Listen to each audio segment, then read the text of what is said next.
बिस्मिल्लाहिर्रहमानिर्रहीम। अस्सलामुअलैकुम मोहतरम सामीनो नाजरीन। जुमातुल मुबारक का दिन 18 जुल्हिज्जा हजरत उस्मान गनी रजी अल्लाह तआला अन्हु की शहादत का दिन है। आप वो सहाबी रसूल हैं जिनसे सरकार दो आलम सल्लल्लाहु अलैहि वसल्लम को बेपनाह मोहब्बत थी। यही वजह है कि आपकी दो बेटियां एक के बाद दूसरे आपके निकाह में थी और आप सरकार फरमाया करते थे कि ए उस्मान, अगर मेरी 10 बेटियां भी होती तो फिर भी मैं एक के बाद दूसरी तुम्हारे निकाह में दे देता। इसीलिए आपको जुल्नूरैन का लकब मिला, जिसके मानी है दो नूरों वाला। और आपकी कुनियत अबू अब्दुल्ला है। हजरत अबू बकर सदीक रजी अल्लाह तआला अन्हो की तबलीग से आप इस्लाम लाए और आप वो सहाबी रसूल हैं जो बहुत ही मालदार थे और आपके मालो दौलत से इस्लाम को बहुत कुव्वत मिली। और नबी पाक सल्लल्लाहु अलैहि वसल्लम जब हिजरत कर कर मदीना गए तो वहां पर मस्जिद नबवी जो है नमाजियों के लिए कम पड़ गई और मजीद जगह की जरूरत थी। तो आपने फरमाया कि जो भी जमीन का कोई टुकड़ा मस्जिद के लिए वक्फ करेगा, अल्लाह रब्बुल इज्जत जन्नत में उसको जगह अता फरमाएगा। तो हजरत उस्मान बिन अफ़ान रज़ी अल्लाह तआला अन्हु ने जब ये सुना तो आपने जमीन का एक खित्ता खरीदा और उसको नबी पाक सल्लल्लाहु अलैहि वसल्लम की खिदमत में पेश कर दिया। इसी तरह गज़वा तबूक के मौका पर भी बहुत ज्यादा मालो दौलत की जरूरत थी, तो उस वक्त भी आपने 1000 अशरफी जो है वो हजूर सल्लल्लाहु अलैहि वसल्लम की गोद में लाकर रख दी।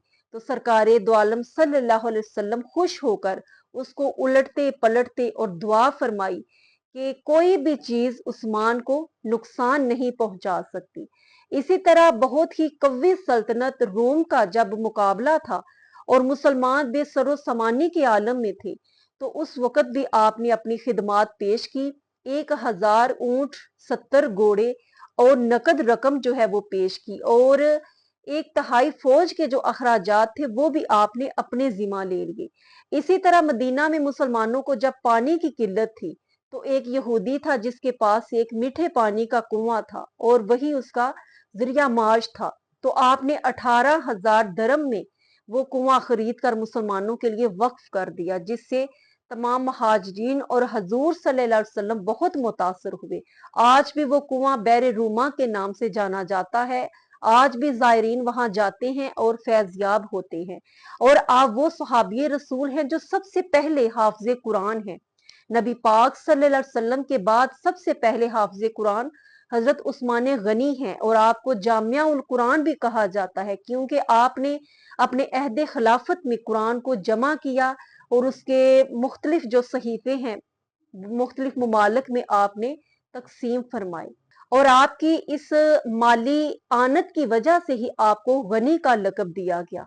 हजूर सल्लल्लाहु अलैहि वसल्लम ने आपको कई दफा जन्नत की बिशारत फरमाई और आप सरकार ने फरमाया कि ए उस्मान, तुम्हें अल्लाह रब्बुल इज्जत एक कमीज अता फरमाएगा और लोग उसको उतारने की कोशिश करेंगे, लेकिन तुम उसे कभी ना उतारना।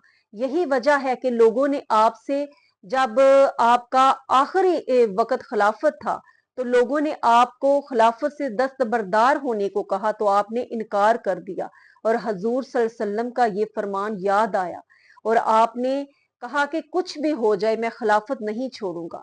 और क्योंकि हजूर सल्लल्लाहु अलैहि वसल्लम ने फरमा दिया था कि ए उस्मान, तुम्हें शहीद कर दिया जाएगा, और आप सरकार फरमाया करते थे कि उस्मान वो सहाबी रसूल हैं जिनसे फरिश्ते भी हया करते हैं, तो मैं इनसे क्यों हया ना करूं।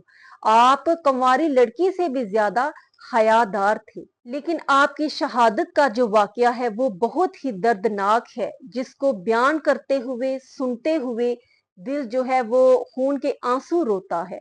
आखिरी वक्त था और असर का वक्त था, जुम्मा का दिन था। आप रोजे की हालत में थे और तलावत कुरान फरमा रहे थे और 40 दिन तक आपका पानी जो है वो बंद कर दिया गया और आपकी खिलाफत जितनी ज्यादा वसी थी, कहां कहां तक फैली हुई थी, लेकिन आलम यह था कि पानी बंद कर दिया गया। और जब आपके जानसारों ने तलवार उठाने के लिए कहा आपकी हिफाजत के लिए, तो आपने मना फरमा दिया।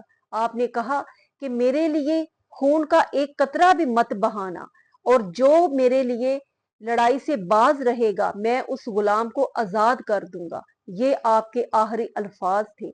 اور حضرت حسن حضرت حسین رضی اللہ تعالیٰ عنہ اور حضرت عبداللہ بن زبیر رضی اللہ تعالیٰ عنہ آپ کے دروازے کے آگے نگرانی فرما رہے تھے کہ محاصرہ کرنے والوں نے پچھلے مکان کی دیوار کو پھلانگ کر آپ پر آ کر حملہ کیا، تو تلوار کا پہلا وار جو ہے وہ آپ کی زوجہ حضرت نائلہ نے اپنے ہاتھوں پر لیا، جس سے آپ کی انگلیاں کٹ گئی۔ دوسرا وار کیا تو حضرت عثمان بن عفان کا دایاں ہاتھ جو ہے وہ کٹ کر زمین پر گر پڑا، اور آپ نے افسوس کے ساتھ کہا، یہ میرا وہ ہاتھ تھا جس سے میں وہی لکھا کرتا تھا۔ اس کے بعد انہوں نے 9 وار کیے اور آپ کو شہید کر دیا گیا، آپ کا خون قرآن پر گرا۔ 84 سال کی عمر میں آپ نے جام شہادت نوش فرمایا، اور حضور صلی اللہ علیہ وسلم آپ سے اتنی عقیدت اور محبت فرمایا کرتے تھے کہ آپ نے فرمایا کہ جنت میں ہر نبی کا کوئی نہ کوئی رفیق ہوتا ہے، اور میرا رفیق حضرت عثمان بن عفان ہوگا۔ اور ایک دفعہ آپ کی بارگاہ میں ایک آدمی کا جنازہ لایا گیا تو آپ نے پڑھنے سے انکار فرما دیا۔ صحابہ نے جب پوچھا، وجہ پوچھی، تو آپ نے فرمایا کہ یہ میرے عثمان سے بغض رکھا کرتا تھا، اس لیے آپ نے اس کا جنازہ پڑھنے سے انکار کر دیا۔ آپ کی مال و دولت سے اسلام کو بہت قوت ملی، اور نبی پاک صلی اللہ علیہ وسلم کو بہت فوائد حاصل ہوئے۔ اللہ رب العزت سے دعا ہے کہ اللہ ہمیں بھی دولت عثمان عطا فرمائے، دولت قرآن نہ عطا فرمائے، آمین ثم آمین۔